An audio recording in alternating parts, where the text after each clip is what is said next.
Сегодня очередной выпуск самых актуальных и чрезвычайных новостей о антикоррупционном комитете Никиты Михалкова и его работе за последнюю неделю. На этой неделе в команде Никиты Михалкова произошли серьезные кадровые перестановки. В организацию по борьбе с преступностью и коррупцией вступили три известных актера – Сергей Шакуров, Георгий Куценко и Андрей Чернышов. В то же время известному телеведущему и шоумену Ивану Урганту было вновь отказано о вступлении в команду Никиты Михалкова.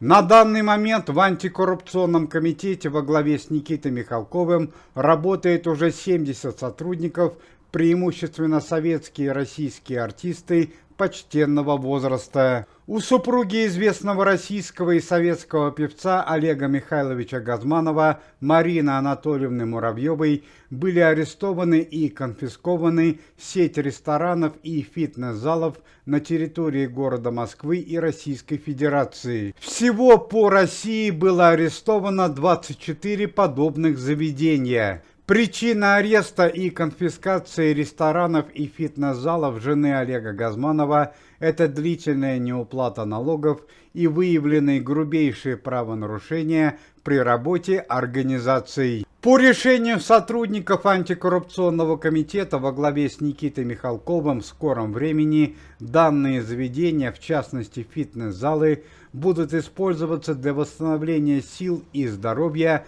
бывших участников спецопераций, которые получили тяжелые травмы и ранения. Известные советские и российские артисты Леонид Ермольник и Геннадий Хазанов были вызваны на прием в Генеральную прокуратуру Российской Федерации и в Следственный комитет лично к товарищу Бастрыкину. Стало известно, что уже на протяжении нескольких месяцев Геннадий Хазанов и Леонид Ермольник публикуют в своих социальных сетях противоречивую и недостоверную информацию о спецоперации и российских властях.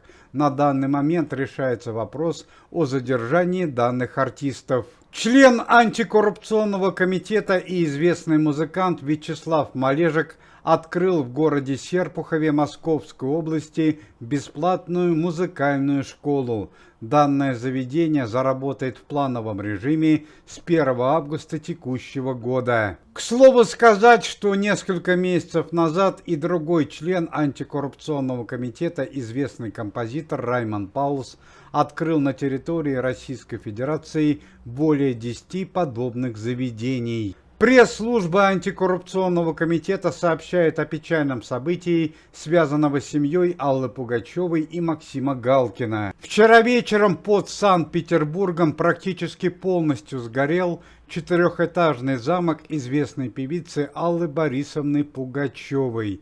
Напомним, что в семье Аллы Пугачевой и Максима Галкина есть два замка. Один в деревне Грязи, а другой был под Санкт-Петербургом. Данный замок появился у Аллы Борисовны Пугачевой еще в 90-х годах прошлого столетия. В свое время Алла Борисовна активно использовала данное здание для проведения музыкальных репетиций, балов и музыкальных концертов. Однако после появления замка у Максима Галкина Алла Борисовна Пугачева переехала в замок деревни Грязи. Замок под Санкт-Петербургом Аллы Борисовны Пугачевой был уничтожен практически на 90%. На данный момент уточняются причины происшествия. К слову сказать, что и замок в деревне Грязи Максима Галкина 2 года назад подвергся сильному пожару. Однако в результате восстановительных работ его смогли привести в порядок, и на данный момент он находится в хорошем состоянии. Сына певца Олега Михайловича Газманова, Родиона Газманова, сняли с избирательной кампании. Месяц назад Родион Газманов подал свою кандидатуру и решил стать депутатом Госдумы, и даже начал избирательную кампанию. Однако в связи с отрицательными отзывами от российского населения и выявленными правонарушениями Родиона Газманова отстранили от данной кампании. Пресс-служба антикоррупционного комитета сообщает несколько печальных новостей из мира шоу-бизнеса. Известный украинский певец Андрей Данилко, больше известный под псевдонимом Верка Сердючка, оказался в больнице с сердечным приступом. Несчастье произошло после музыкального корпоративного концерта. Еще ранее у Верки Сердючки был арестован ночной клуб за длительную неуплату налогов. За последнюю неделю в рядах антикоррупционного комитета произошло много трагических событий, и накануне на Веденеевском и Кунцевском кладбище столицы прошли прощание и похороны. В частности, проводили в последний путь родного брата известного артиста и члена антикоррупционного комитета Владимира Винокура Сергея Винокура, трагически погибшего несколько дней назад в результате нападения. Ну а на Веденеевском кладбище столицы проводили в последний путь младшего брата известного певца Льва Лещенко, артиста театра и кино Сергея Лещенко, трагически погибшего несколько дней назад в результате чрезвычайного происшествия на дне рождения известной певицы Эдиты Пьеха. К слову сказать, что эта неделя стала трагической для известного советского и российского музыканта и певца, лидера группы Любэ Николая Расторгуева.